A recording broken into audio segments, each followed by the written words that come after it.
What's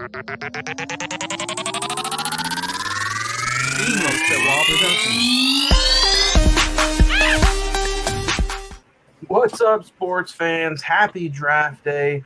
Welcome to another episode of Sports Breakers, presented to you by the Cine-Men Movie Podcast. This is episode 8, and we are talking the NFL draft. I'm one of your hosts, Juan. I'm joined by the other selection guys. Round 1, round 2, round 3, first pick, second pick, Kevin, Craig. We all know I'm the number one pick in your heart. You know what I mean? You know what I mean? So, man, people trade up to get me. So, people tank to get me. Speaking of picks, they go a whole year of bad luck to get me. You kind of hit it right on the nail. Last week we talked about some of the picks for the upcoming NBA postseason. We've almost officially had one full week of playoffs, and it has been a week of playoffs. Before we get into it, though, how you guys been? Kevin, be good? Oh, I'm doing great. Living life. Doing all right. The NBA playoffs kicked off last week. Oklahoma City leads 2-0. The series is tied between the Clippers and Dallas 1-1. Minnesota leads over Phoenix 2-0. Denver leads against the Los Angeles LeBrons 2-0. Series is tied between Boston and Miami 1-1. Right now the game's live. Cleveland Orlando. Cleveland leads 2-0. The series is tied between Milwaukee and Indy 1-1. And then the Knicks, a surprise to me, at least it's kind of surprising. I know the Knicks seems pretty good this year, but they haven't been in the playoffs in such a long time. 2-0. Well, at least over the last 3 years. It should be 1-1. Let's all be honest. They did that 2-minute report, and Philly got screwed. So, but any surprises for you guys right now in the first round of the NBA playoffs? I thought Orlando would do better than what they've been doing. They're up 16 right now, so it could be 2-1. The playoffs don't officially start until somebody takes a game on the road. So, I mean, if Cleveland pulls out game 3 on the road, you know, you can pretty much call the series over. But game 3 is usually where you start to see series be won and lost. You know, because teams can go up 2-0 when they're on the road. They come home, they go back to 2-2, and then it's a whole new series. But series really start, like I said, when one of the teams takes a game on the road. Game 3 or 4 is when it gets interesting. Yeah, you show your team's character, what they're capable of in the playoffs. Because, LA might be down 2-0 to Denver, but they were in Denver. You know, they had both games. They were at double digits. If they're able to go home and do the exact same thing Denver did, which is control home court, it's 2-2. You go back to Denver. Maybe you steal game 5, and you're going back home for a win or go home. Or, a win or go home for Denver. So, series can turn very quickly. So, game 3 or 4 usually what makes the difference, and then that's where you find out who your teams are that are connected with each other.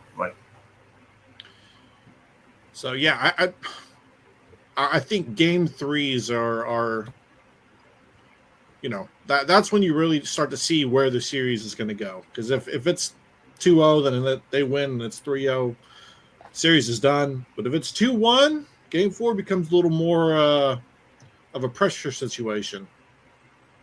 And then, like the first week of the playoffs, all the games, everybody won their first home game. You know, no road team won. 12-0 was the first 12 home games, and then finally, who was it that snuck in and took Heat? The Heat one from Boston. Yeah. So without Butler, which pretty good. Man, you know the Celtics are the most disappointing team in the Eastern Conference. They lose in the playoffs, they will be. They have so much talent, 1 through 5. I mean, Drew Holiday was just on a championship team a couple years ago. Yep. Jason Tatum is a top 5. 10. We'll go 10. Top 10 in the NBA. Jaylen Brown's no slouch. He can kind of pop off at any minute. I mean, he's pretty much a max contract player. And then you have Porzingis. You have a great bench with Al Horford. All of Horford, that experience. Have size. They have athleticism. They have tenacity. Sam Hauser just all of a sudden is like the JJ Redick of the 2010s, where he just can't miss from the corner. So you would expect them to be able to do that, but Miami has had Boston's number. Yeah. Oh, yeah. For 3 out of the 4 series over the last couple of years. So I was not always. I thought Eric Spoelstra was being carried by LeBron whenever they went on their run in Miami. When they went, Eric Spoelstra's a damn good coach. Oh, yeah. Underrated. Underrated for sure. He's a good coach. He's still in Miami? Still in Miami. He's been there. He's 18 years now. Hey, what's the issue? Like, how come Boston got rid of Doc Rivers all those years ago, and now Doc's just like lighting it up wherever he's at right now? Doc isn't lighting it up wherever he's at. But where's he at right now, though? They're doing really good. Where's that? He's with Milwaukee. Yeah, he's with the Bucks. But their record is worse than when they had the coach that they fired to get Doc Rivers. Bolzenhauser or whatever his name is. It was Mike Bolzenhauser. Yeah. Boldenhauser or whatever. Then they had one guy for like 18 games, 24 games. They fired him, and their record percentage-wise isn't better than when it the defense stepped up. The defense stepped up, but their scoring is just not there. What they should be doing. Yeah, and you know, Chris Middleton, he's had lingering issues for the last year and a half, 2 years, ever since their deep playoff run, or the year they championship won. run. Yeah, championship run. So, it's tough. Just you don't know where the East is going to go. I don't think the Knicks are legitimately that good as a 2 seed. It's still yet to be seen. They're missing 2 of their best. I believe it's 2. Julius Randle. Yeah, Julius Randle's the mainstay. So they have really good players, but I think they could go in a lull very quickly. So you guys were just talking about how good Spoelstra is at Miami. Boston's got the number 1 record in basketball. Any shockers if they don't get past Miami this first round? Do you think that'd be a shocker? Absolutely. No, absolutely. With Jimmy Butler going out, Boston should win it. Boston should win this series, it's going to be a close series because the way they play each other. It should be over in 5. If it goes past 5, I think Boston's in trouble. Yeah. Just in this series, or say they win in 7, and Boston goes on to the semifinals. You think it's just a matter of time before they get knocked out, or do they not even make it to the finals? I think Miami has Boston's number. And depending on who they play second round, which would be Cleveland or Portland, right? Playoff bracket would be Cavs Magic. Yeah, give me the Celtics in the second round, 100%. It's the Heat that everybody thought, not everybody, but you assumed with Jimmy Butler being out, they lost Max Strus, they lost Gabe Vincent. Is Butler out for the whole series? I don't know the timeline. Like 3 weeks. But they have to at least, he's out for this series. If it would be the series, so and I mean, like I said, they don't have Terry Rozier, they don't have Jimmy Butler, 2 of their leading scorers on the team. They lost Max Strus, they lost Gabe Vincent, who were really integral parts of their team last year when they made the run. Yeah, they showed out, they got contracts elsewhere. So you're sitting here thinking like, okay, they have Bam, they have Hero, but he's just coming off of an injury. Who knows how good he's going to be, which he was phenomenal last night, 24 and 14. So, it's the Heat did win, but they set a franchise record with threes made. Yep. So can they keep that up? Who knows? If they can, it could be an intriguing series. It has to get past Game 5. It has to be like 3-2, 2-2. Yeah. If it becomes a 3-1 thing, it's a wrap. But if it's 2-2, 3-2, series can go either way. Yeah. And I mean that's that live or die by the 3. If they're not hitting them, because of the first game they got stomped because they couldn't hit anything, and they had open shots. It's just they got to make it. Yeah, I mean, if we're looking at the East, if the Celtics make it past the Heat, they're making it past the Cavs Magic. I don't see any issues there in the second round. The Bucks would be their challenge. If the Bucks don't make it to the Eastern Conference Finals, the Celtics are in the finals. The Pacers, Knicks, and Sixers, I don't see them putting up a fight against the Celtics. It's just, I think the Heat just happen to have their number, and they just happen to be in the first round. Let's talk a little bit about the West before we go into the opening draft pick of the NFL draft. I don't have my monitor in here, so you guys are going to have to. I have my phone that'll buzz on me, but they are on. The Bears are, by the way. Chicago's are on the clock. Chicago Bears. Yep. No Bears. No Bears. Speaking of Bears, not only we're all over the place today, kind of, but you see their approval of a $2 billion NFL inside stadium. Boy, that thing is gorgeous if they put it up. But it's kind of bittersweet, man, because once Soldier Field goes down, it's just a matter of time till maybe Green Bay and Lambeau might want to update as well. Yeah, I don't want to see Lambeau go down. They keep redoing it, but me being a Packers fan, I've been there. It's just. Did you guys know? I saw this earlier today. This is the Bears' first number 1 overall draft pick, really, since like 1976. So been a long time coming. We can kind of talk about the Bears for a little bit, man. I mean, it is an NFL draft episode, but I kind of feel like the Bears have been really, really disrespected the last 10 years in the league ever since. Even before that, even when they went to the Super Bowl, Rex Grossman, that pretty good Bears defense, like, I don't know. And I think it's because they're in that division, that AFC or NFC North with the Packers, and the Packers have just owned that division. Yeah. That matter who the quarterback is, Rodgers, Favre, now Love. And it's just like the Bears just cannot catch a break. Even when they finally caught a break and they had Jay Cutler and he had some really good moments, like, the Bears just still cannot catch a break. You know what it is? GM. That's why they got that new one now. Yeah. I mean, they don't seem.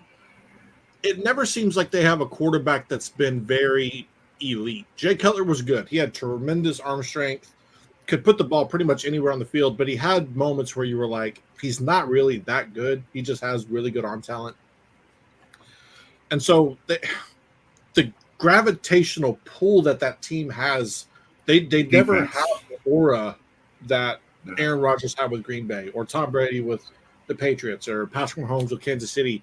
They've been good, but they've never been able to bring fans outside of their fan base to be like, I want to be a fan of that team.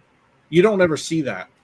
How long do you guys think it'll be till you think the Bears are going to take this entire, 5-10 minutes to put the pick in? Or do you think, okay, why are you making us wait? We know you're going number 1, Caleb Williams. What do you think? I personally don't think anybody who has the number 1 choice has a say in how long they wait.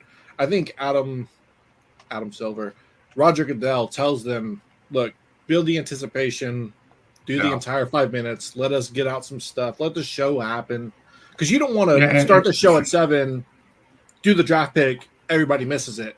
Everybody wants within to see 45 seconds. Here's the number 1 pick. Right. Boom. It's the biggest part of your show. Why hurry it up and get it out of the way? Yeah. Use that 5 minutes. I say each team in the first 8 to 12 picks should use the entirety of their clock just to build the anticipation. I'm sure the first round will go all the way up until 9 o'clock. 9:30. So you guys kind of miss how the draft used to be. Like, it would start on wouldn't it start on like a Saturday morning, and it would go all Saturday, all Sunday. All Sunday. Now it's like, It's the first night is literally prime time on a Thursday night, first round. And then I think the second and third round is Friday night, and then they finish it off on Saturday. I like it that way. It kind of goes into the weekend. That's true. I miss it being like on a Saturday morning, the first round, waking up, and seeing who gets picked and stuff. But I honestly don't remember that ever being the schedule. Oh shit! I don't remember. You're not that much older than me. What about Reggie Bush getting his Heisman back? Love it. I love it. Yeah, me he too. Deserved it. I guess cheaters do win, right? Hey, he was a hell of a college football player. All these players are getting it now. Yeah. Even then, they were getting it. Well, he just got caught. That's the thing. This is going to start a big conversation and possibly a landslide, though. Do we go back and give the wins back to USC? If you give the wins back to USC, do you go back and give the wins to the Jim Tressel teams who lost all of their wins for the tattoos that they were, or the jerseys they were selling and all that? Yep. I think so. If you do that, do you go all the way back to SMU? You change the national champion. You change all the national championships too at that time considerably. Does that mean Oklahoma State doesn't get that national championship from like 1960, 41 or 1945? They never had it. All right, they never had it. They claimed it. They bought it, but they never got it. But that's a good question. I do think that USC gets all those wins back. They get the national championship back. I think you have to, or else you're hypocriting what you just got done doing with Reggie Bush. Yes and no. Individual award, we can all sit there and say, yes, he was the best player on the field. Yeah, he was. National championship? That's a team. No, because you had a advantage because you were paying a player to be on the field. Yes, Reggie Bush was the greatest player on the field. It didn't matter what happened. Everybody, that was an individual thing. But as a team, the team had an advantage over other people. So that's a twofold. Do they get the wins back? Because technically they were still cheating at the time. Reggie Bush was one of the greatest players on the field that season, but most valuable player to their team, we all know it should have went to Vince Young. All right, whatever. Without Vince Young, that same Vince Young that lost like 65-13 to Oklahoma, that's crazy. The same Vince Young. Huh. He started the week after that. That dude played like 3 snaps. Just because he didn't play 3 snaps, he played the entirety of the game. I don't want to hear he didn't. He was like Aaron Rodgers for the Jets. Yeah, he plays them out. It's 7:08. The Bears still don't have their number 1 overall pick in. Do they even draft Caleb? They trade it. They just have a massive trade that goes on. So I saw this earlier. You're going to bring up the 49ers, ain't you? Do the Chargers – I heard the Chargers are thinking about trading Justin Herbert to the Vikings. If they do that, do the Chargers draft J.J. McCarthy?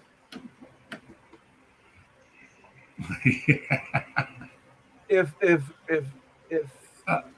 yeah, they would because of who the coach is, I guess. Yeah, but if he does that, you guys remember the Titans where Denzel Washington gets shit thrown in his front yard and stuff like that. That's what's going to happen to Harbaugh if he trades away Justin Herbert. You might as well to rebuild anyway. Yeah. And you don't want to give the Vikings Herbert with Justin Jefferson and the team they possibly have. Because that could be very damn dangerous. If you do that, the NFC North immediately changes to the Vikings being the top. Yeah. Come on now. At the end of the day, though, it's still the Vikings. The Vikings had Favre, Peterson, Percy Harvin, and they still struggled. They had old Favre, okay? Triple ankle Favre. And they still couldn't. At that time, it was also announcing the number 1 overall pick? No. What's he doing? I don't know if he's the number 1 overall, but I think they're just announcing it because it's in Detroit. Oh. Yeah, Eminem. Oh, yeah. He did his little commercial. He's just now announcing that the Bears are on the clock. So let's talk about the first round. You got the first round, the Chicago Bears, who have from Carolina. It's not the Bears didn't have one of the, they had one of the worst records in the league, but they got the number 1 overall pick from Carolina.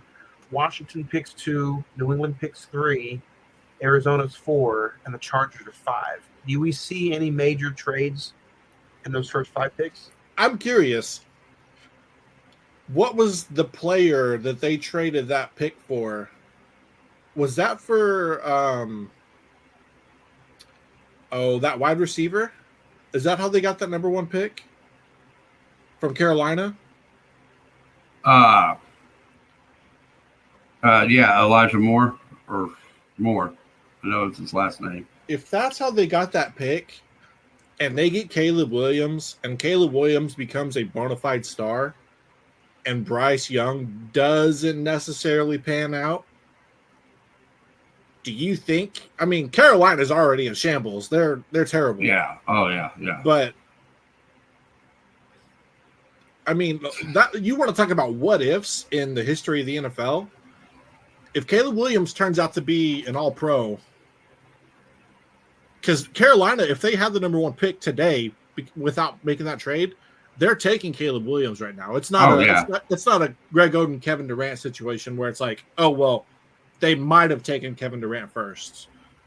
They would have. So it's interesting to see. But Carolina didn't know that they were going to have the worst. The worst. Right, but I'm just saying, like, it's the what if of if they did, and because they thought Bryce Young was going to be it, and he had moments, but he needs a line. He needs to gain some muscle, True. Or he'll get hurt. I mean, I like the kid; he was good, but when it comes down to it, these are grown-ass men. They got to build a team around them, so they got to go. I mean, Bryce Young kind of got you're the number 1 pick, but now this is your bust year, even though it's your sophomore. I think even if Bryce Young has a bad season, he still gets another year just because of how there's no expectation for Carolina this year. Yeah, no. They're going to be in a 4-year tank essentially. Yeah. Last year, this year, possibly next year. So, but if he don't start doing good, he's going to get the Jared Goff treatment. Should start sending you everywhere. I wouldn't even say that. Jared Goff was at least an asset to somebody. Sam Darnold. Let me go. Sam Darnold. Zach Wilson. Yeah. So last week we debuted a new segment where we kind of broke down an NFL division. Last week we talked about the AFC West. Today we're going to be talking about the AFC North, and we'll kick off with the Cincinnati Bengals, who have the 6th easiest schedule in the league. Last year they went 9-8, missing the playoffs, losing Joe Burrow. This year their projected win total is 10 wins, and that's by the USA Today. It's interesting seeing them with 10 wins. They lost Joe Mixon. They lost Joe Mixon. Hendrickson and T. Higgins both requested trades. Both won out, yeah. I mean, Hendricks wasn't a household name, but he was very productive. So, I mean, if you lose both of them, T. Higgins was kind of off and on with injuries and production, but you lose him, all you have left is Jamar Chase at that point at the right receiver position. Yeah, and then Hendricks, they lose him. That there goes some of their defense. Yeah. You lose. I mean, essentially, it's one half. Yeah. Because he controlled that side of the field when he was on the field. So he's a baller when it comes down to it. You lose him, and it's almost like Crosby. It's almost like Crosby. Hendricks is like Crosby for the Raiders type of guy. Crosby's a dude. They're close. I would take Crosby over Hendrickson if I was a GM, but Hendrickson's still that dude. Yeah, well, what I mean to the defensive team. Right. Okay. His effort, his energy, everything, what he brings to the field. But, I mean, you lose him. Joseph Osai and Sam Hubbard are going to be your starting DNs. I don't know, man. I don't know. 10 wins is still a push to me. I mean, I think that's a big hit on the defense if they lose him. Yeah. Yeah, I look at them still again this year, barely missing the playoffs. Not missing the playoffs. I'm sorry. I see them barely making the playoffs. I don't see them going 9-8. I see them going 10-7 and getting that final wild card spot. Only if Joe Burrow stays healthy. Burrow stays healthy, I still say he's the best quarterback in that division. And I think they sneak into the playoffs maybe with the final spot. I don't think he's the best quarterback in the division, but man, I don't. Well, let's kind of slowly get ready to talk about the other team, and that is the team that won the AFC North last year, and that being the Baltimore Ravens.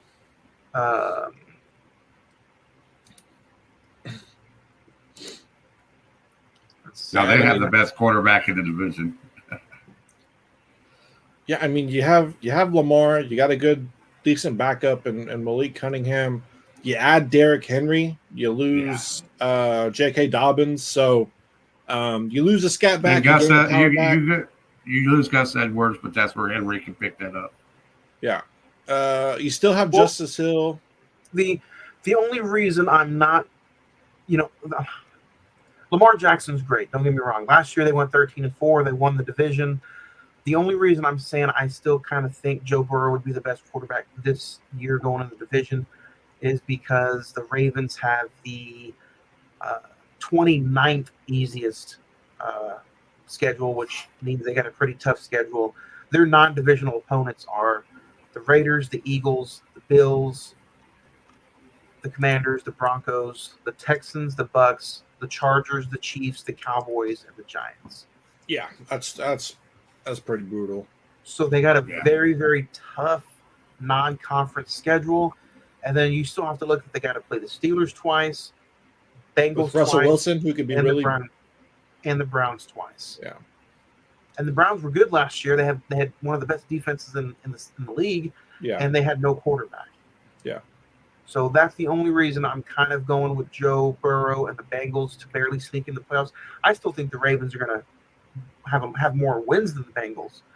But if the Ravens go into the playoffs again next year, I think they're going to be limping into the playoffs. They need a healthy Mark Andrews. That's what they need. That's what they needed before the playoffs, and then he comes into the playoffs and kind of hurt him because he was still not game conditioned. Yes and no. Isaiah Likely came on big time at the end of the season last year. You give him another offseason, they add Charlie Kohler, improvement of Charlie Kohler.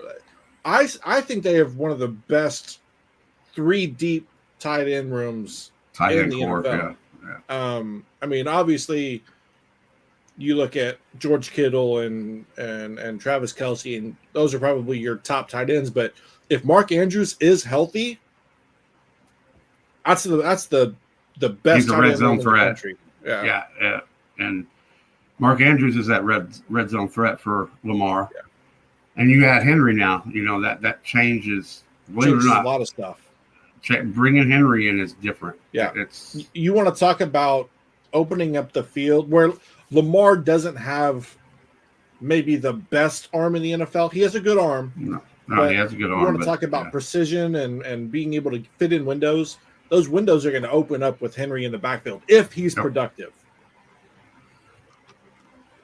So I believe the coach knows. I mean, them going after Henry, it's going to change another Harbaugh plan. I don't think they lost anybody necessarily big time on the offensive line. Am I mistaken? No, I don't think they did. I think the offensive line is going to be fairly the same. You lose The dude from South Carolina. Oh.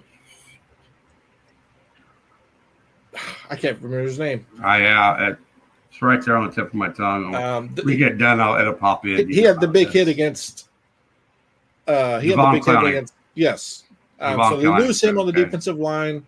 I think that's really kind of the only hit you take on the defense. So you add Derrick Henry, you lose him. I think even though they have a very difficult schedule, you see them. What do you got their record going? We'll go with you first. Just because games can go one way or the other from one week to the next, I'm gonna go 11-5 to be safe. I still think they win the division. Just because they'll. Well, the Bengals have the easiest schedule in the division. I see Caleb Williams walking down. Did he just get selected? Yeah, he just got selected. Yeah. But you only have to win your division to be in the playoffs. You know what I mean? So if the Bengals don't fix that wide receiver room, if they're not able to establish a very good run game with missing Joe Mixon, who knows what you're going to get out of Russell and the Steelers? Well, we're about to get into them. Burrow's got to stay healthy. Henry's got to just at least have another 1,000-yard season. That would change the element for the Ravens, because they had to do 2 different backs last year. And these are very, very early predictions. I say they go 12-5. This weekend can completely change everything for anybody. So, and we still don't know if there's any big trades that are going to happen. Yeah, there's going to be something. There always is. That's the NFL. So you got the Ravens winning 12. You had the Bengals winning 10 or no? 8. 8. So I'm going to flip it. I got the Bengals winning 11. I'm going to have the Ravens winning 11 as well. Kevin, what about you? Who do you got? 12-5 on the Ravens. On the Ravens. Yeah. Bengals, I want to say 10-7, but Burrow's health is what worries me. Do we consider Caleb Williams a Oklahoma quarterback? No, he's a USC guy. He started Oklahoma. It's essentially the same system. He ran with it. He ran with his coach. So that's like saying, well, you guys consider Jalen. Well, hey, you're a Cowboys fan. What about Aikman? He played for OU and then transferred, right? I actually just met Troy Aikman a month or so ago. We started selling his beer. If you considered Hurts being an OU quarterback, even though he started Alabama. He's Alabama. He's that Nick Saban breed. No, we're going to call him OU because he wouldn't have went as high at Alabama as he did at Oklahoma. He might have won a national championship if he stayed at Alabama. He had better passing yards. He had better passing yards at OU. He would have won a national championship here if we didn't have Alex Grinch. That's a whole nother podcast. Speaking of Alex Grinch, no, I'm just kidding. So the Steelers is who we're going to be talking about next. So if you guys are watching this on Amos Wall Productions YouTube channel or Facebook Live, we're talking about the AFC North and the NFL draft at the same time. The Chicago Bears just picked Caleb Williams, number 1 overall pick, the USC. We kind of suggested that. Now let's talk about the Pittsburgh Steelers. They have the toughest schedule in the league. Non-divisional opponents are Cowboys, Chiefs, Chargers, Jets, Giants, Broncos, Raiders, Eagles, Colts, Falcons, Commanders. Very tough schedule.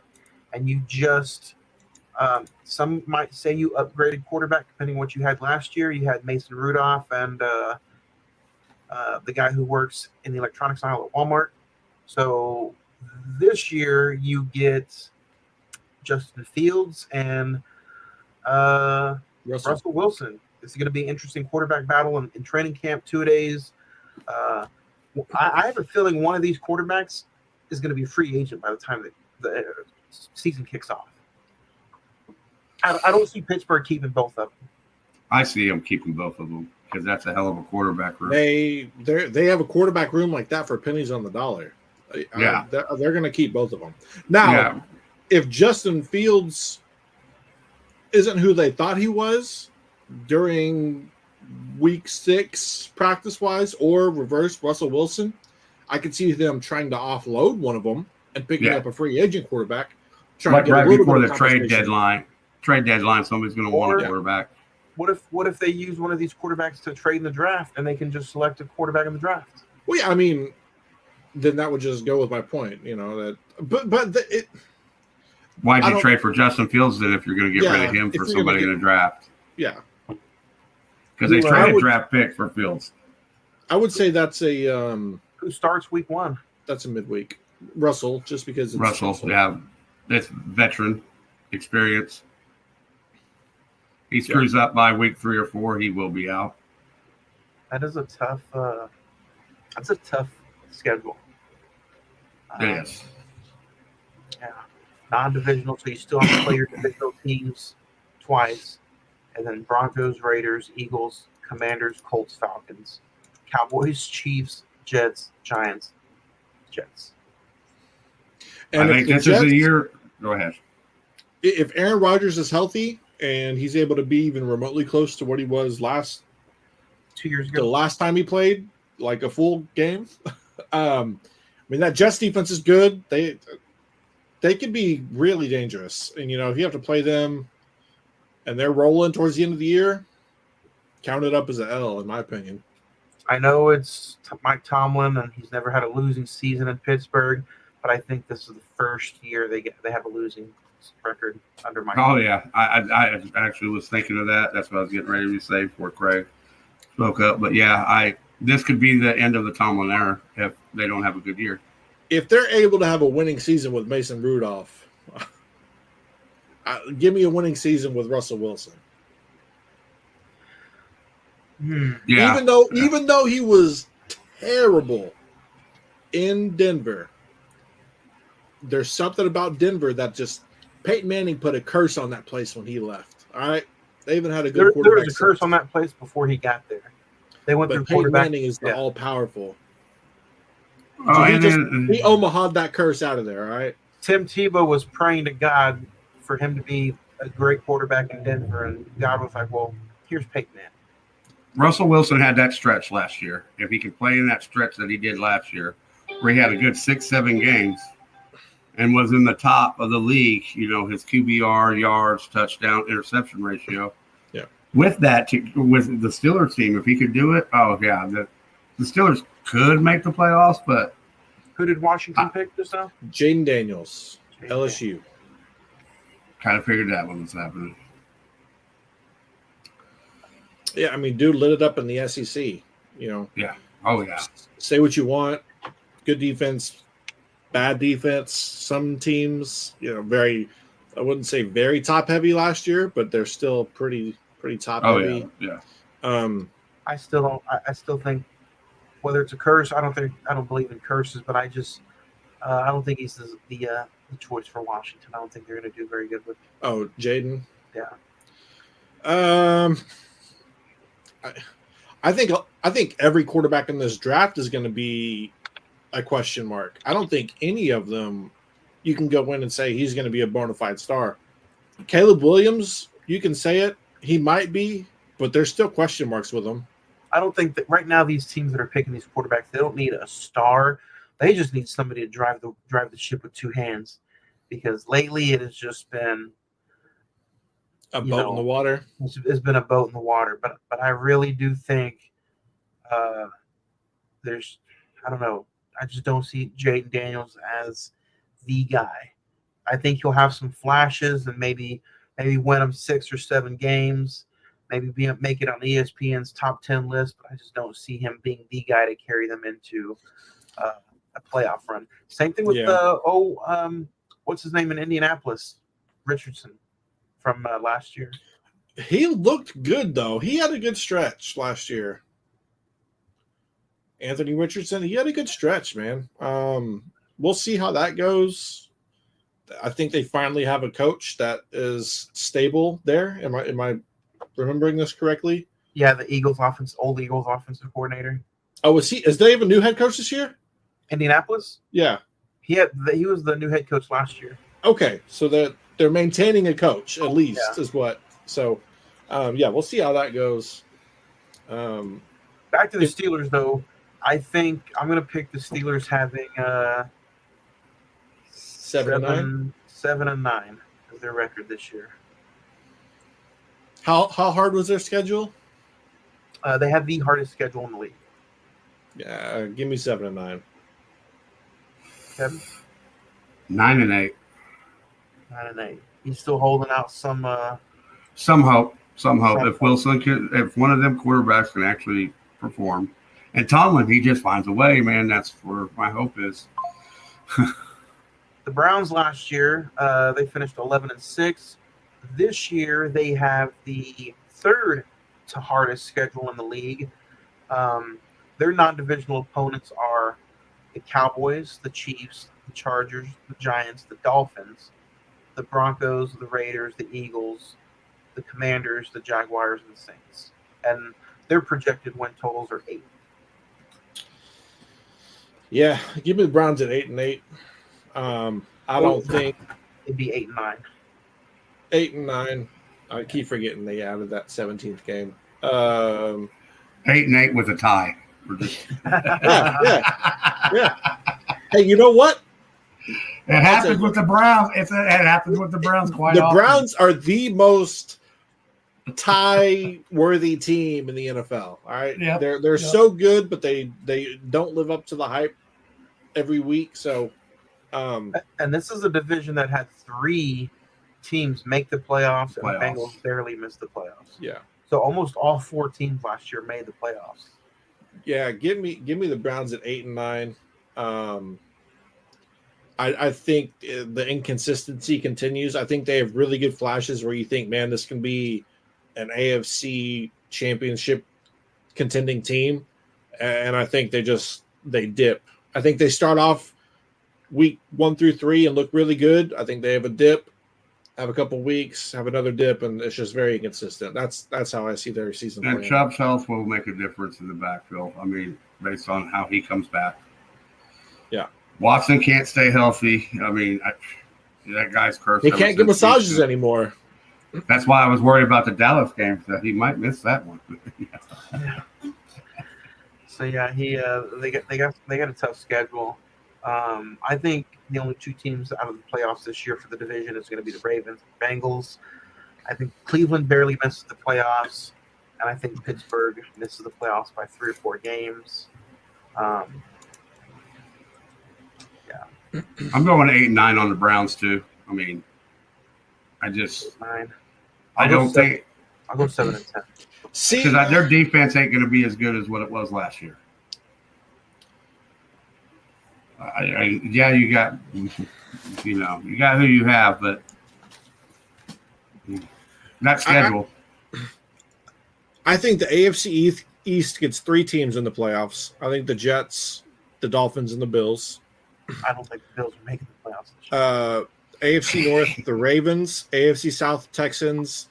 AFC West, Kansas City. How many teams are in the playoff? Is it 7? 7. So 3, 4, 5, 6. You're looking at 1 more. Pick Bengals. Who just picked? Drake May, North Carolina, to the Patriots. Because Mac Jones. I have some Patriots fans that were really upset they didn't want a quarterback. Yeah. I mean, that's an interesting pick. Who was the quarterback from North Carolina that was at the Bears? Trubisky. What was his name? Trubisky, yeah. I mean, but he got picked from Buffalo. He's in Buffalo again now. I know, but I'm just saying, like, he went from North Carolina and the Bears took him. Yeah, you're able to light it up in the ACC, put off those skewed numbers. You know, you're able to. But you're not NFL caliber yet. We'll see. I don't like the pick. You can go out and get Cam Newton. Yeah, I'm just joking. But Patriots fans, Patriots fans don't like it just because they're like, we found the GOAT in the 7th round. That's what we can keep doing. Yeah. This is the end of the Belichick Brady era. Now it's time for something different all the way around. Yeah. No more Mac Jones. No more macaroni. Crap to probably be selling the team. I think Drake May is the most prototypical quarterback, pocket style. I don't he's think got an arm. He's got an arm. He doesn't have much flash. I think he's going to be that prototypical type quarterback in this draft. So, I don't like it, but I think he could have. He could have a decent career. He could have a decent career. Jim Kelly. I don't think his upside is as high as the others, but I don't think. The Patriots this year have these. I mean, well, we can talk about it, but the Patriots this year, they have the 2nd hardest schedule in the league, with the non-divisional opponents being Texans, Colts, Rams, Seahawks, Chargers, Cardinals, Jags, 49ers, Titans, Bengals, Bears. That's a scary non-conference schedule right there. They played the Bears last week of the season? No. None of these games have been placed yet. Gotcha. We just know the opponents. But I mean, it's Gerard Mayo, first head coach, past Bill Belichick, comes back to the team he played for.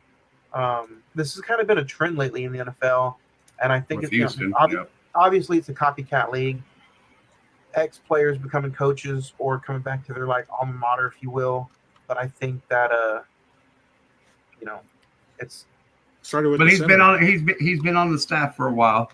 I mean, he was handpicked. Everybody knew he was going to be the next coach when Belichick kind of stepped down and they let him go, type of deal. So he was pretty much hand selected going into the situation.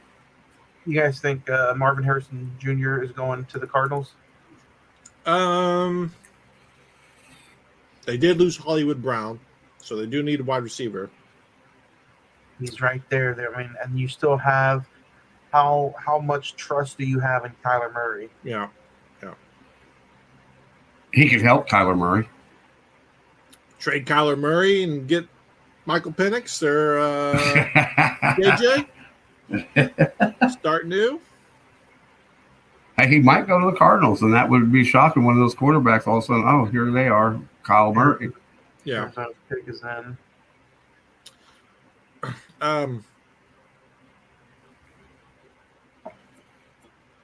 Yeah, I like Kyler Murray, but he's too much of a prima donna type of deal. I don't. He just has issue with double XP weekends with Call of Duty. It's his downfall, man. He's statistically proven that he has trouble when double XP comes out. Chargers are now on the clock. Yeah, Chargers. So if Arizona goes Marvin Harrison, and we see a trade come in for the Chargers, if a trade happens, we all know where it's going. That means Justin Herbert's leaving. They're getting J.J. McCarthy because John Harbaugh has a man crush on him. It's not happening. It's not. If it happens, that's how we're ending the episode. I would say L.A. riots, but L.A. doesn't really care. They have so much to do out there. That's I see him taking Malik Neighbors. The Cardinals or the Chargers? Chargers. They lost Keenan Allen. They lost Mike Williams. They need a receiver. They need a receiver. Arizona just Marvin Harrison Jr. I see Neighbors possibly going to the Chargers because they need a wideout. And he's the best one. I think he's better than Harrison Jr.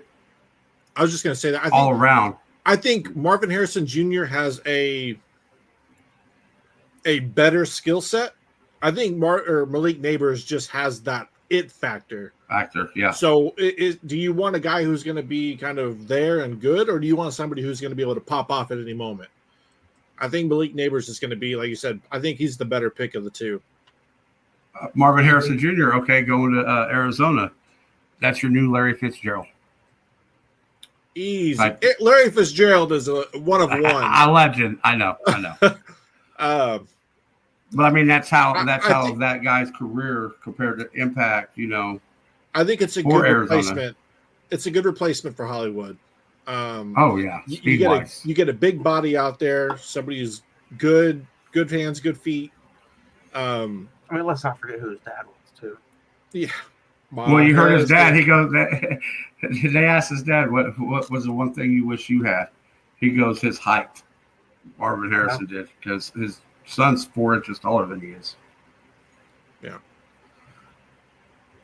But his dad had better hands, I think, than he does. Well, if Marvin Harrison is able to become anything remotely close to what his dad was, he'll be the best player in this draft. Oh, yeah, hands down. But legends and their kids aren't necessarily panning out. You know what I mean? No. Bronny Jr. is entering the draft with an average of 3 points per game. So I've read a review the other day where it was like the way his dad has done everything for the league, he deserves to be in the top 5 just for what his dad has done for the league. And that's a shame. It is, because you're the reason LeBron was so good. Second reason. First reason is all the God-given abilities he's got, but the second reason is because that's all he had. He had basketball. He grew up in the ghettos of Cleveland. Basketball was his getaway. He was really good at it, had a really just everything gelled for LeBron. I think Bryce is going to be the better of the two sons. Bryce James has that game. He has that. I think Bronny could be a good point guard. He's not going to be anywhere near, obviously, what his dad was.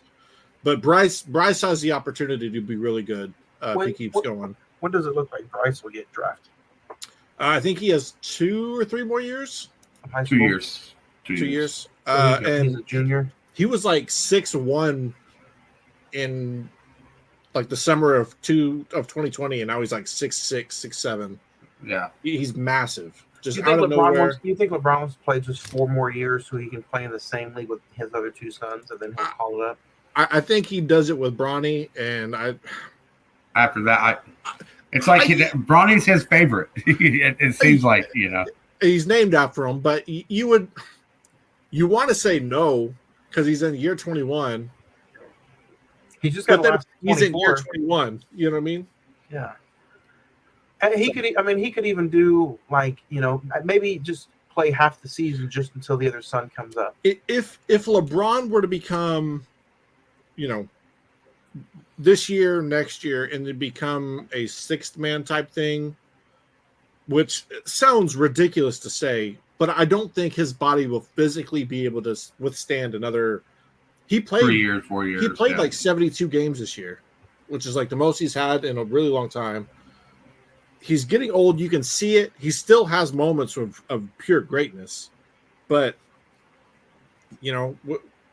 we've all seen his game decline over the last couple of years. When 2020 with LA kind of had, it was because of the bubble. It was the bubble, though. That's the thing, But he still had that same play style as he did when he was in like 2018. When you sit there and you think like from 2018 with Cleveland, where he was absolutely the sole reason Cleveland was even in the finals, to 2020 to 2021, that drop off, and you think of another 3 years of that drop off, I think he'll still be good, but he's not going to be able to be a max contract star player. He's going to have to become a 6th man type thing, or else you're going to end up with a similar situation that you have this year, where him and AD did play about 80% of the games, and they ended up with an 8th seed.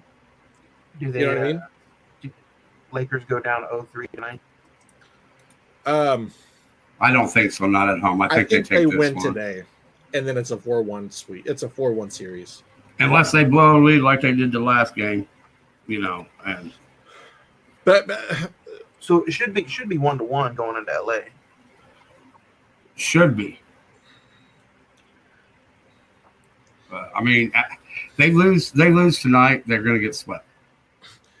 What's killing the Lakers is they're able to play 32 of the 48 minutes. And then final 6 minutes of the game. Yeah, the final 6 minutes of the game, they just you have a 5 or 6 minute stretch in the second to third quarter where they kind of collapse, and then they make the game, interesting at the end between the 6 to 6 minute mark in the third and fourth quarter, and then it just becomes a thing of LeBron probably really doesn't have the motor in him to finish the minutes. You can't rely on Austin Rivers anymore. It seems like he's just become obsolete in this offense. So it's like I said, they get played 32 of the 48. And then after that, it's Denver has a better bench. They're able to maintain momentum and pressure throughout the entirety of the game. And I think that's where the Lakers are falling off. They have no bench. And Jokic. AD's good on defense, but he can't stop them. They have nobody on that team because they put Hachimura on Jokic, and he's still balling on him. Yeah.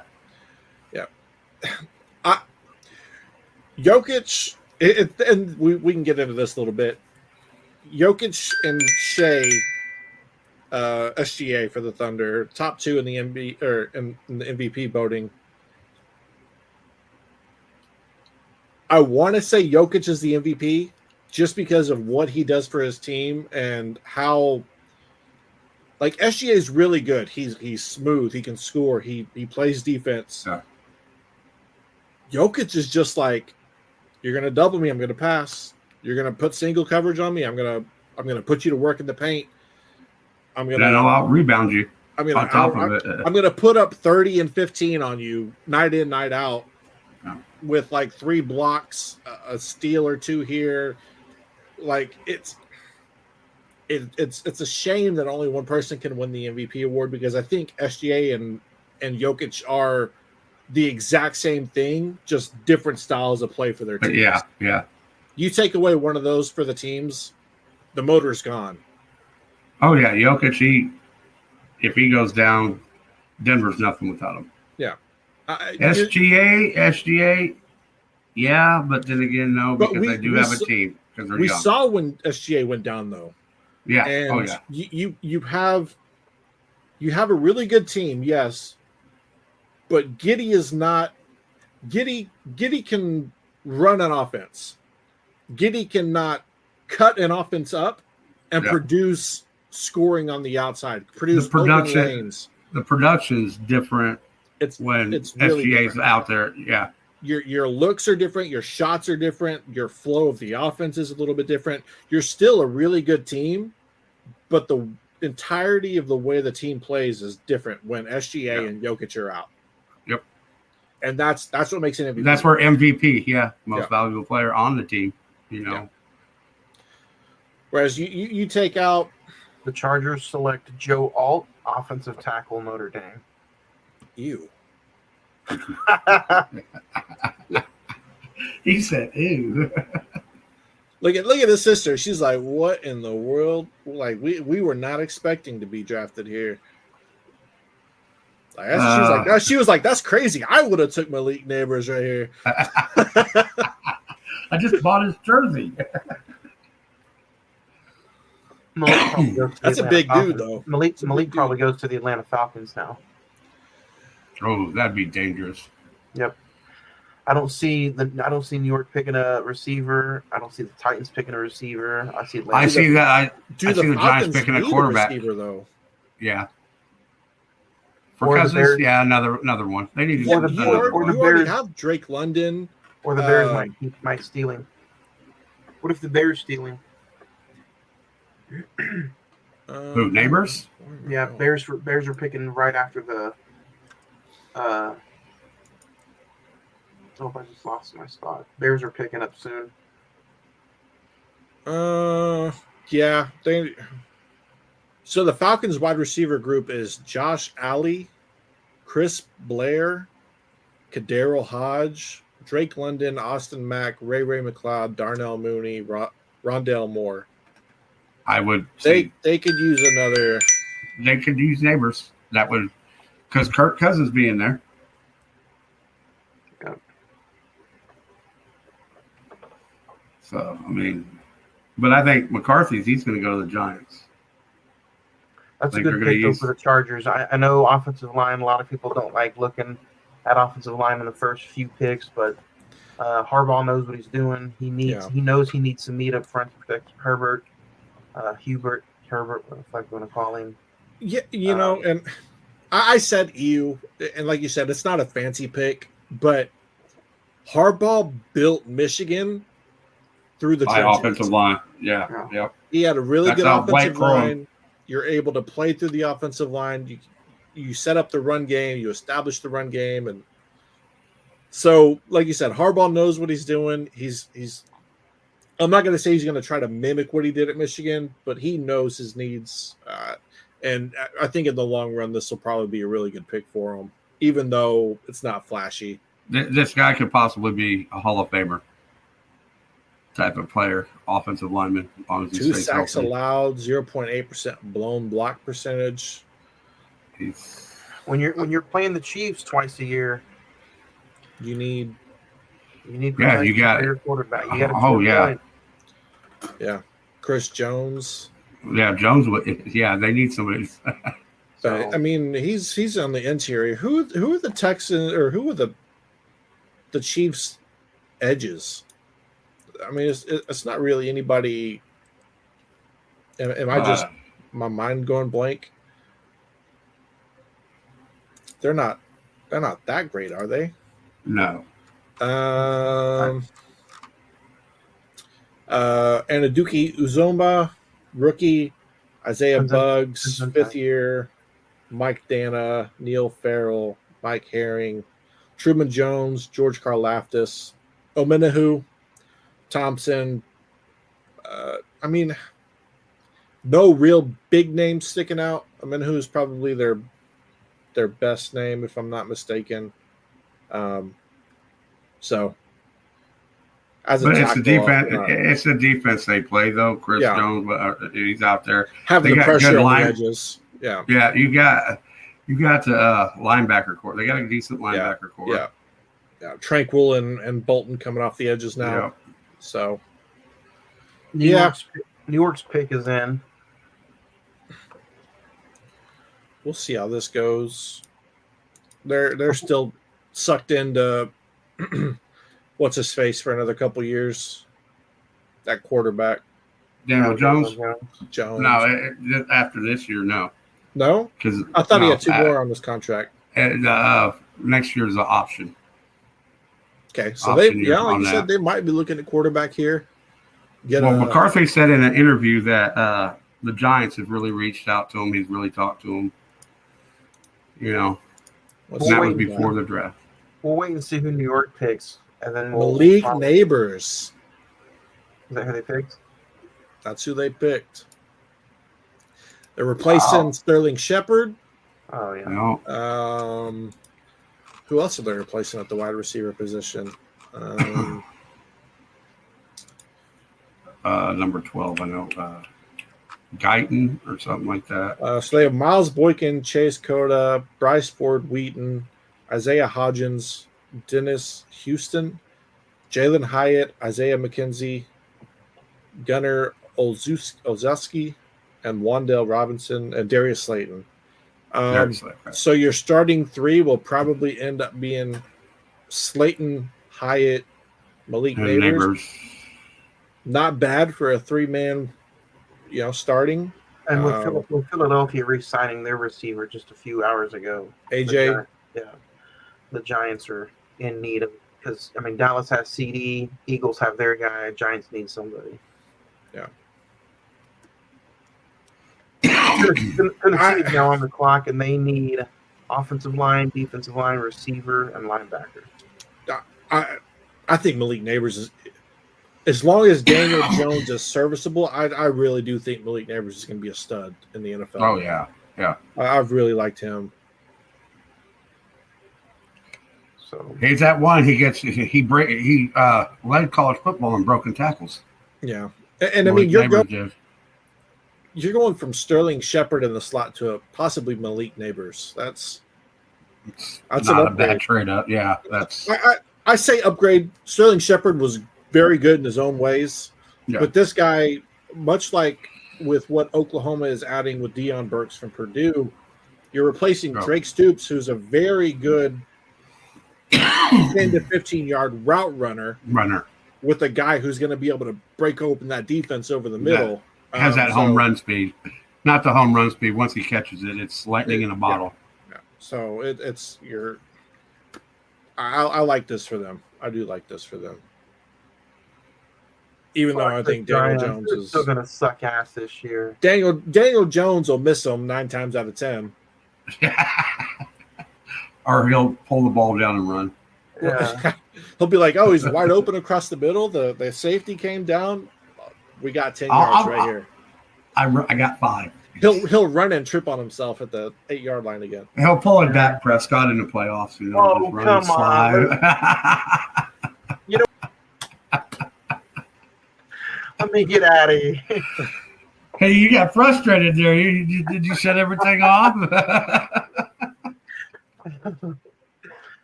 I forgot Malik Neighbors won the Biletnikoff, man. Was that best receiver of the year? Mm-hmm. Yeah.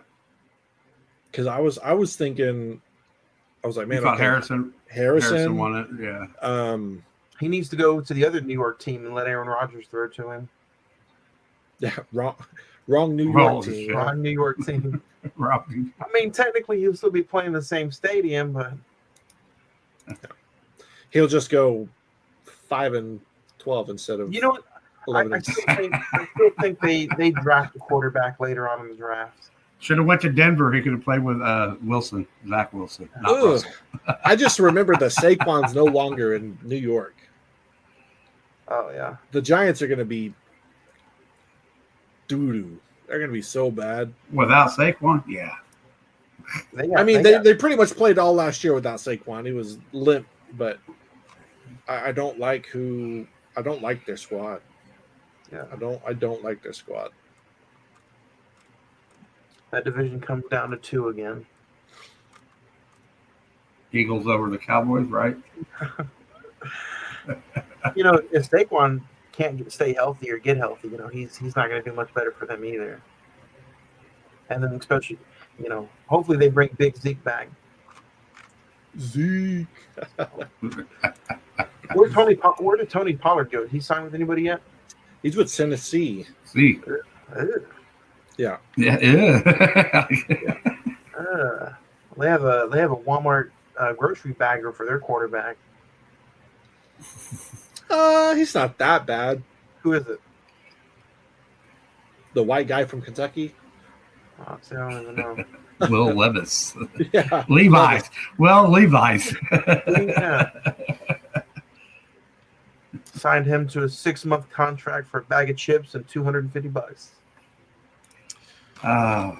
What was the other NFL news? I just saw another 49ers said Ayuk and Deebo Samuel are up they're willing to negotiate so they can move up in the draft. St. Brown and Penei Sewell both get renewed deals in Detroit. Day of the draft, of course. And then Eagles get re-signed Brown to $96 million extension.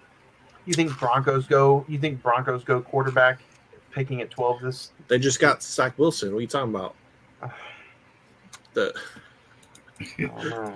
Their run of great quarterbacks is it's on a hot streak right now. Zach Wilson's all about that DILF, that John Elway right there. If they do go quarterback, maybe Bo Nix, because of who their coach is. No. Because he'll think he's got the next Breeze. They do need a quarterback. They need a quarterback, a cornerback, a defensive line, offensive line. He's going to surprise everyone and go Phoenix. Yeah, pick Phoenix Jr. He can play quarterback and quarterback. He'll play them both. Yeah. He needs an offensive lineman. Hopefully they go offensive line in the first round, because you could catch Timmy Tebow again and He's still ain't gonna do nothing. You go get Peyton Manning out of the retirement home, get him off the couch from ESPN2, and he still ain't gonna be able to throw touchdowns without the offensive line. You can get what's his name? Quinn Ewers, right? Is it too late to enter the draft? He stayed at Texas. Couldn't he leave Texas and become a free agent? I don't know if you can do that anymore. You have to apply for it just like a job. You have to apply. Yeah, you got to apply for the NFL to get approved. Because even though I don't think Arch Manning is going to be the greatest, he did light up that Texas secondary. He did light it up. So, but from what I hear, I don't know. I hear a lot of defensive players don't really. They look at the spring game as like the Pro Bowl. I don't think they're going 100%.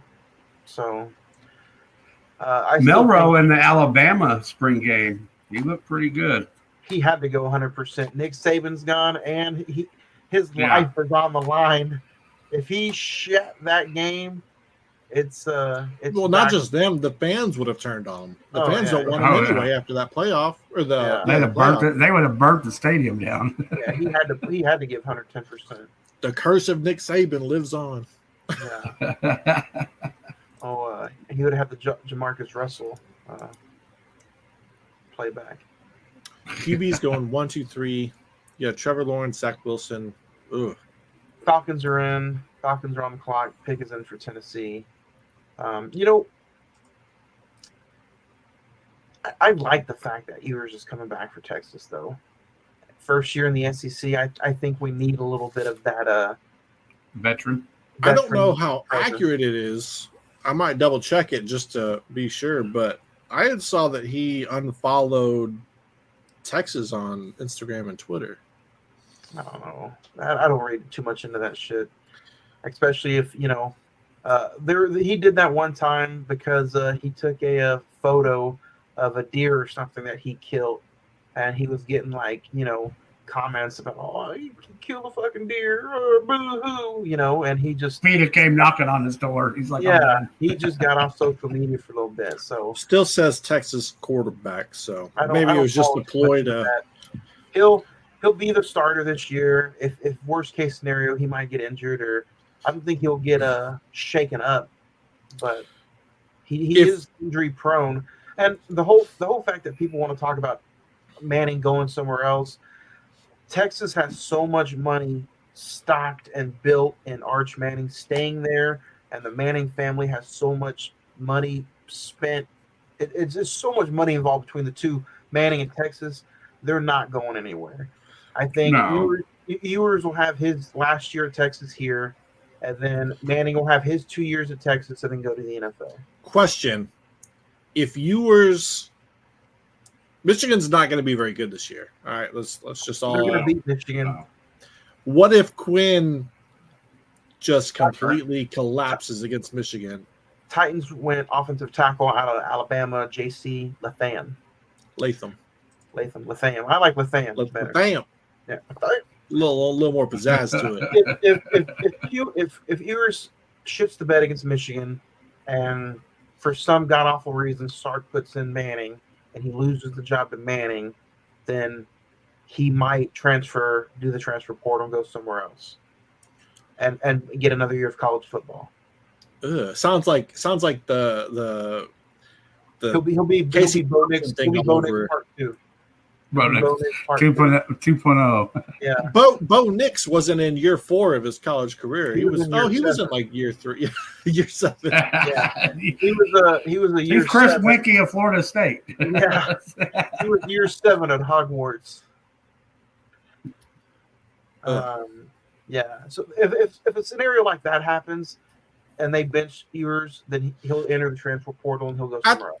At the same time, with the new playoffs, you can afford to lose one game, and if it's the Michigan game, if you're Texas going into the SEC, you can afford to lose 2 SEC games, a non-conference game, and still maybe make the incorrect. No. With that schedule, you can afford to miss that schedule, lose 3 games. Texas schedule is atrocious. Yeah, it's the easiest schedule in the SEC. They play Georgia, they play Michigan, they play Oklahoma. They play who else do they play? So you just gave them 3 losses right there. Those are the three. I think those are the 3 toughest games they have. If you lose 2 of those 3 games, you're not making the playoffs. Depending on who else wins what games. If you lose to Michigan and Michigan don't finish in the top 25, exactly, makes a big difference because Michigan is not going to be that dog this year. If Texas loses to Michigan and Michigan isn't in the top 25 and they go like 5-6 or 5-7. Oh yeah, you're right. Texas won't be very good at all this year. They do have an easy schedule. They got Colorado State at Michigan, University of Texas San Antonio, Louisiana Monroe, Mississippi State, Oklahoma, Georgia, at Texas, Vanderbilt, Florida, at Texas, Arkansas, and then Kentucky. Oh, you're saying the game is at Texas? Yeah. I was like, how are they playing? And then they finish off the year. That's a spring game. Yeah, they finish off the year at A&M. Thanksgiving weekend. If you lose 2 games, you're still in the mix. If you lose a third with that schedule, I think you're out. I think Florida, Oklahoma. Trying to think of Florida State. No, just teams that have a gauntlet of a schedule can afford to lose 3 games, depending on the games and depending on when. If OU loses a couple games early on and then wins Alabama, if they go through and they win Missouri, Alabama, LSU to end the season, they win those 3 straight games. I think they have a chance to go in, even if they have 2 or 3, depending on when. But it also depends on how LSU is. Right. Depends on you can say that, but your ranking, the strength of schedule, that changes when teams start losing. Because Oklahoma's schedule is Temple, Houston, Tulane, Tennessee, first 4 weeks, at Auburn, Texas, South Carolina, at Ole Miss, Maine, get that good old SEC cupcake in the middle of November, at Missouri, Alabama, at LSU. That's kind of rough. That's a rough schedule, which Florida is even worse than that. But we don't have to worry about them. They're not going to be very good. Tebow ain't playing for them. They need more than Tebow. Say Texas has 1 loss and goes to the SEC championship. Could they be an SEC champion in their first year? Georgia, let's be real here. Georgia looked very pedestrian without Brock Bowers last year. Yep. He's not there at all this year. So I think Georgia is still very winnable. Let's not forget, Texas has all those Alabama players that left as soon as Nick Saban said he's gone. On top of what they had last year, and they were still pretty good. They beat Alabama, who was pretty close to beating Georgia. Technically, that's going to be the 2 for the title almost. I mean, you got all the players that Alabama had that were coming back that were going to make them a top 5 team just went to Texas as soon as Saban said he was gone. If Texas loses to Michigan and Georgia, you're still in the mix for a playoff, 100%. If you lose to Michigan and Georgia, you have 1 loss in the SEC, you're going to the SEC championship game. And Georgia's in Austin. I guarantee that's going to be a night game. 100,000 people. That's going to be a fun sight to see in college football. But you play Oklahoma the week before you play Georgia. You're going to get ramped up for that game. Who knows the outcome? I'm not saying who's going to, regardless of the outcome, you're still going to get up the emotional high of that game. Do you look forward to Georgia? Do you have a lapse after Oklahoma? Say you lose to Oklahoma, do you go into Georgia like limping in, or your head down low? If you beat Oklahoma, I think you go into Georgia and you beat the dog snot out of them, and I think you go on undefeated.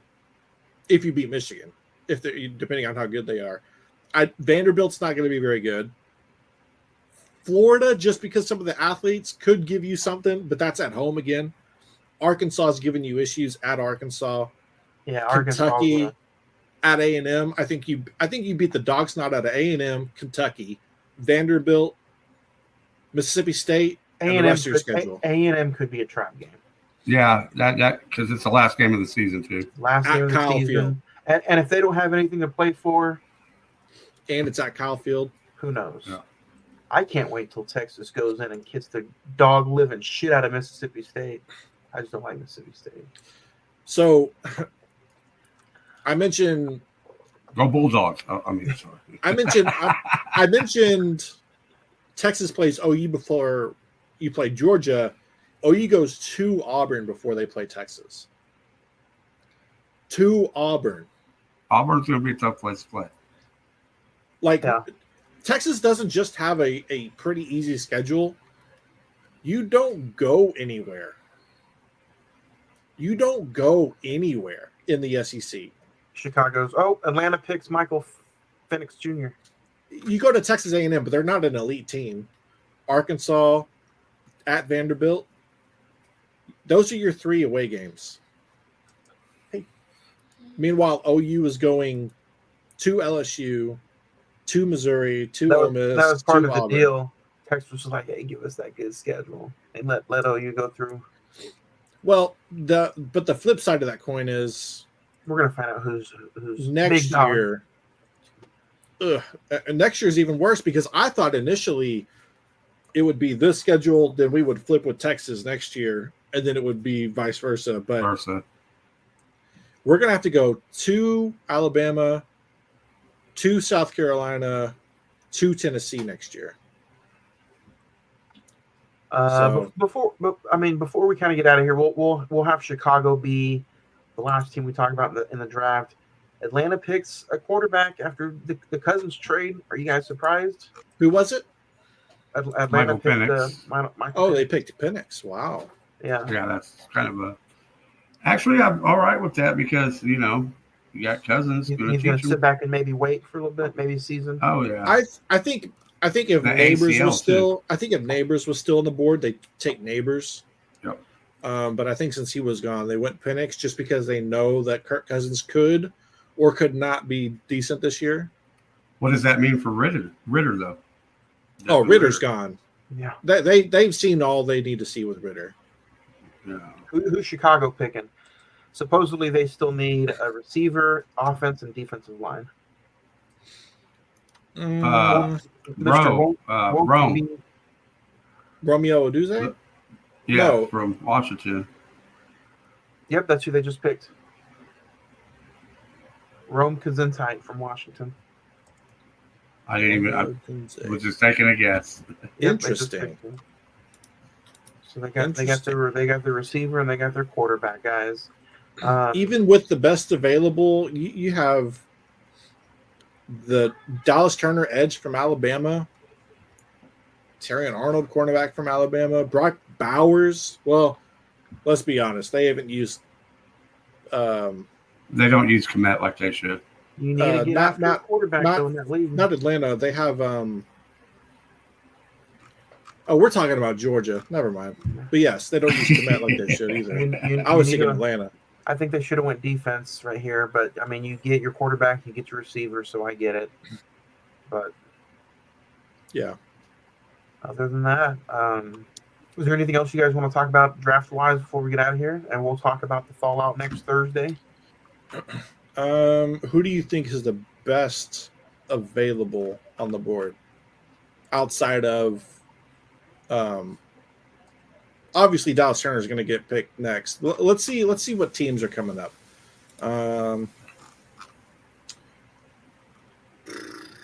Dallas. Who do you think Dallas is going to pick? Best available. Dallas needs a wide receiver, possibly. They need a running back as well. Not seeing many running backs in the top. Their offensive line is pretty serviceable. They have a pretty good defense.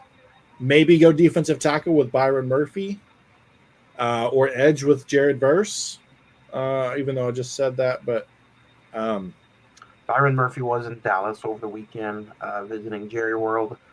But I still think you need somebody in that defensive line to help with Micah Parsons. I think you need also some help to stop the run.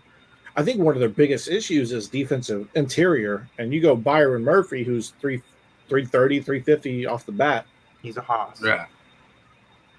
You know, it's you But put that in the middle and you allow Byron Murphy may not be there by the time Dallas picks. You don't think so? I don't think so. No, because he's number 7, yeah. But I mean, I wouldn't mind them. Maybe going also. Man, it's just tough. I don't know. Blake Chrome from Michigan. Oh. Didn't the big defensive tackle for the Eagles Fletcher retire? Cox? Yeah, he retired. Yep. So they would probably go DT before them. So yeah. You lose Fletcher Cox, why not get Murphy? I even like Dallas. I even like Dallas Turner out of Alabama, but I don't think. Oh no, he won't be. He won't be there. So, yeah, I don't see Latu being there. I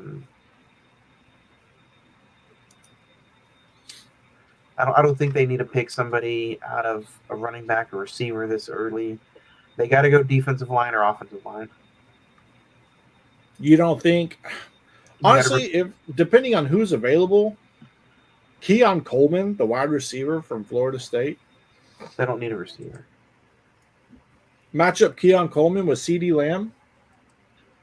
Yeah, the Cowboys are lucky CeeDee Lamb put on the season he did last year because they have nobody else that is. Gallup didn't do. Yeah, nobody. They need another target to be able to take pressure off of CD. Thomas Jr. out of LSU will probably be gone. I still don't see them picking a receiver first round.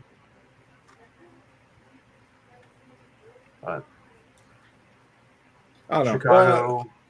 The first round is going to go on for, like you said, like another hour and a half, 2 hours. So yeah, might as well just Kevin, hang on for the ride. And before we get out of here, who would you like to see Green Bay pick, or what do you think they need?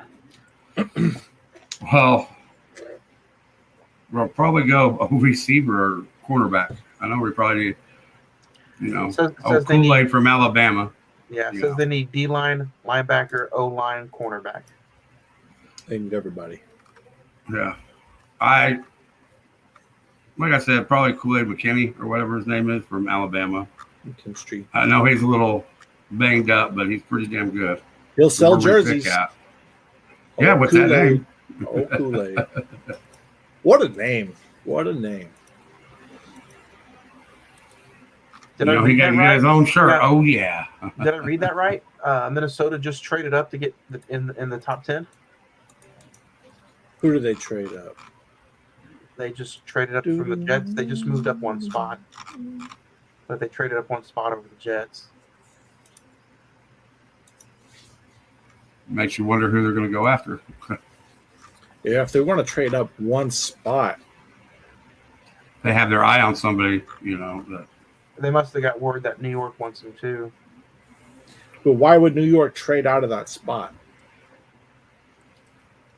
Probably, I don't know who Minnesota might Maybe they had 2 people in mind and they were okay with doing it to get that extra draft capital. They're probably about to draft a quarterback. Quarter, yeah. QB. This makes me want to go watch Draft Day with Kevin Costner. It's a good movie. JJ, Bo Nix, Spencer Rattler. Man. Yeah, you need to get it when the getting's good, because after these next 3 quarterbacks, you're honestly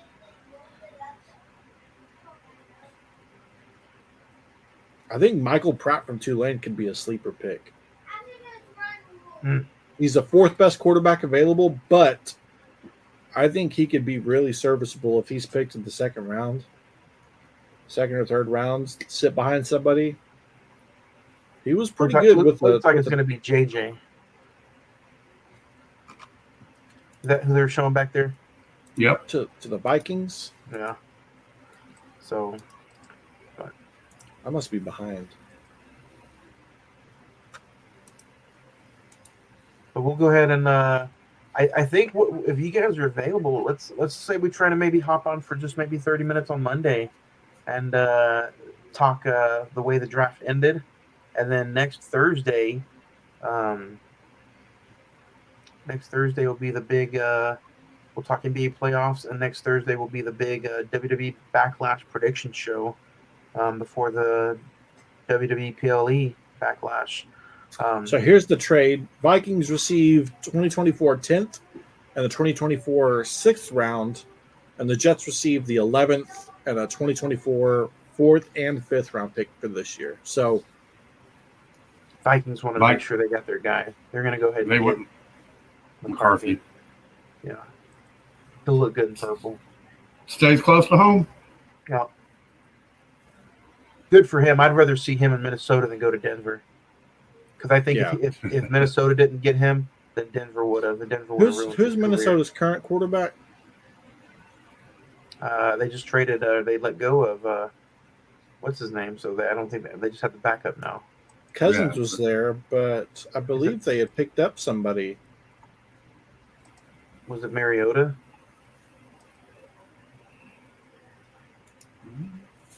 Oh, Sam Darnold. Ugh, yeah, they need somebody.